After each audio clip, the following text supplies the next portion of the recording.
Today we're going to be unboxing, setting up, and reviewing an awesome set of aftermarket Joy-Cons with remappable rear buttons, customizable RGB lighting, turbo function, and adjustable vibration motors, and best of all, it connects and pairs just like a standard pair of Joy-Cons. And does more than the licensed Nintendo Joy-Cons, but is $30 cheaper. However, there is one major con or gripe in my opinion that is related to those rear buttons, but all in all, this is a huge upgrade over the standard Joy-Cons. Let's get it.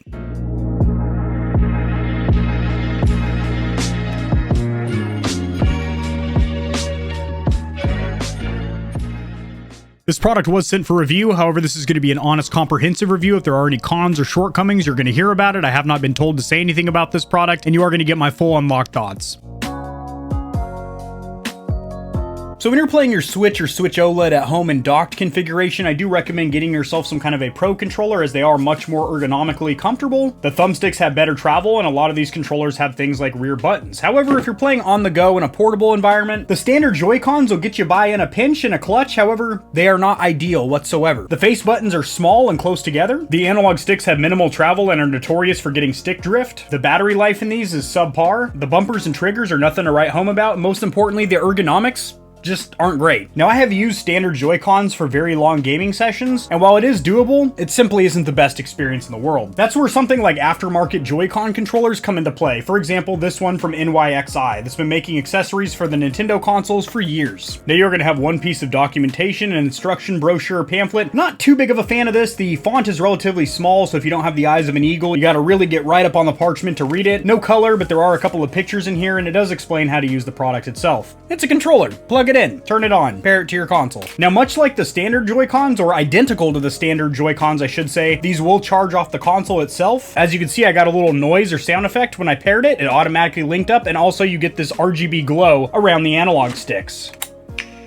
Hello with the RGB. Gorgeous. But more importantly than just the cosmetics of having some RGB lights on there, this ergonomically is leagues better. The face buttons are larger and wider spaced apart. The analog sticks have a far better feel. Not only do they give you a lot more travel, so you'll be a lot more accurate in things like first-person shooters, the actual material on the thumbstick caps feels better, and there is a nice resistance, and since these RGB rings around the outside work kind of like anti-friction rings, you will get a smooth glide when you are at full lock, which is fantastic. As you can see, the bumpers and triggers are substantially larger, and this makes this a lot more similar to some of the handheld gaming PCs I have tested on this channel recently, such as the GPD Win 3 and the One X Player 1S, which are larger devices than a Nintendo Switch, making them somewhat less portable, but substantially more comfortable ergonomically. These are larger and also sculpted or molded to fit your hand quite a bit better. There is no rubberized coating on the outside. I would like to see that with their next version or iteration. I think it would make it feel a little bit more premium and also give it more grip, but you do have this little texturing in there, which is just hard plastic. And then you do also have two remappable rear buttons, which I think is a fantastic feature if you are playing things like first-person shooters or any game where you don't want to take your fingers off the thumbsticks. Now, these are chargeable via a USB-C port on the bottom of each hand grip, but this will also charge off the console itself when it is docked, just like the regular Joy-Cons over here. So while this does decrease the portability of this console, a Nintendo Switch is already large enough to where you're not really throwing this in any pockets unless you got some massive cargo pockets. You're most likely throwing it in a laptop bag or backpack, in which case these grips don't really make a difference, but it will be substantially more comfortable. D-pad also feels substantially better. Pressing down L3 and R3 feels great. The triggers and bumpers feel much better as they are larger and have a better resistance. Now, the face buttons are still a membrane design, so there's still a rubber plunger mechanism under there. I would like if these were mechanical and had a tactile click, but these are still much more satisfying than the standards. Now, disconnecting these, you can also link them up with this little centerpiece, and this does feel good. In fact, this is a much better gaming experience than linking together the two standard Switch or Switch OLED controllers or Joy-Cons, but I would still recommend if you are playing this at home in a docked mode that you use some kind of a Pro controller, as you are going to get the best experience. However, this is a very, very close second. This does feel very light, which can make it feel a little bit cheap, especially when you actually scratch on this plastic here, and you realize this is some kind of cheap, chintzy plastic, but that doesn't affect the actual ergonomics or the durability of this controller. I just don't foresee it surviving very many drops on a hard floor.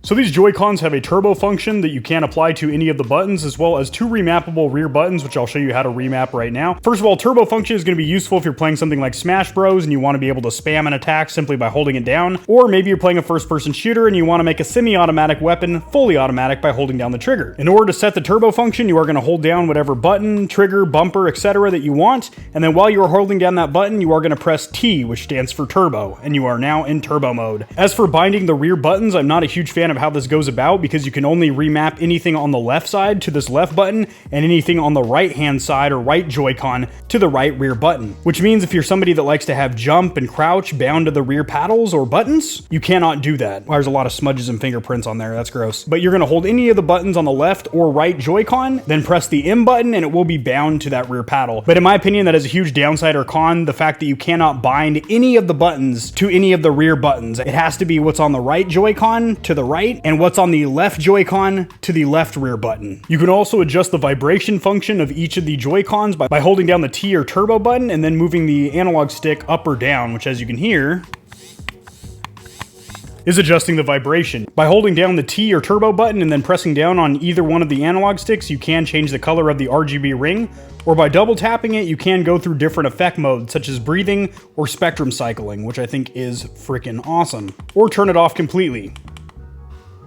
So starting out with the pros and cons of this product, one of the major pros here is that it is a better Joy-Con controller, even if it was priced identically to the standard or licensed Nintendo controllers, which are $80 for a pair of Joy-Cons. As for this, retails for $50 US on their website. So that's the first major pro, in my opinion, is that you're getting a better product for cheaper, which you really can't beat. Ergonomically, it is uncomparable. It is substantially more comfortable because it is larger and also more sculpted to your actual hand shape. You do have those two rear buttons, which I will cover during the cons. I think they should be remappable to literally any of the face buttons instead of only the left side controlling the left button. I do think the RGB rings around the analog sticks look good, and if you don't like them, you can dim them or turn them off. Everything from D-pad to face buttons to analog sticks feels better than the licensed Joy-Con controllers. The addition of turbo function is nice. Granted, I hardly ever use it, but it's nice that it has that. So as for the cons or negatives, well, I would like to see some kind of a rubberized grip in the back here instead of just hard plastic. Yes, they do texture it with a little bit of a diamond pattern, but it's still rather slick or slippery. I would like to see them use some kind of a rubberized grip. Granted, you can buy aftermarket stick-on grips for these, but it'd be great if they came like that out of the box. The next one, and this is the only major con or gripe in my opinion, is the fact that you can only bind the right rear button to things on the right Joy-Con and the left rear button to things on the left Joy-Con. So for somebody like myself that would like to have B over here on the right and then A over here on the left, you can't do that. That's frustrating. And the last one that isn't really a con, but it is worth mentioning, since these are larger, it does make it technically less portable. Granted, it doesn't make the form factor that much larger,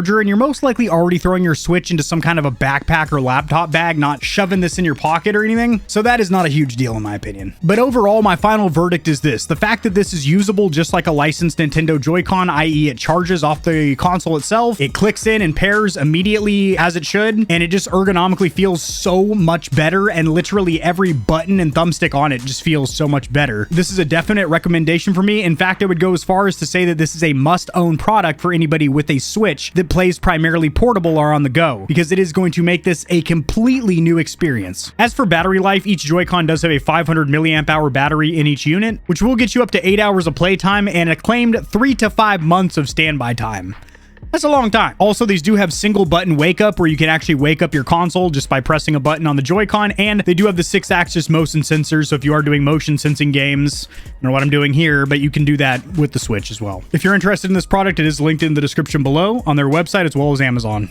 Peace. If you enjoyed the video, liking it helps it to get seen by more gamers. This information will reach and assist them as well, which in turn helps me grow this little channel, which I do greatly appreciate. Subscribe for more content like this. I cover news in the gaming community and industry, tutorials helping you get set up streaming and YouTubing, as well as honest gaming product reviews, keyboards, mice, headsets, controllers, mics, chairs, etc. There are some hefty exclusive discount codes found only in the description of my videos and only for the audience here at Gamer Heaven. Check out Into the AM for some of the sickest looking and most comfortable cloth to ever grace my gaming giblets. If you don't want to be scorching your corneas with harmful blue light, check out Gamer Advantage, the only blue light glasses on the market that look sexy and actually work. If you're looking for a custom controller that'll blow the competition's tits back, AIM definitively has the best bang for buck or price to performance when it comes to Xbox, PlayStation, and Switch controllers. Nope, they don't do Switch, but they do gaming mice. I said doo-doo. I have links to all my other platforms and socials in the description below. If you need a quick laugh or blast of gamer adrenaline, check my short form videos out at TikTok. To get in touch with myself and the Stallions and Stallionettes of Gamer Heaven, join the community Discord, and check me out at twitch.tv where I go live every other leap year on a blue moon if it falls into an odd calendar number, and my pH balance is on point. Just kidding, starting June I'm going to be live streaming a lot. Thanks for watching. This has been AK40 Kevin hosting Gamer Heaven, and I'll see you tomorrow because I upload daily, all the time, 60% of the time,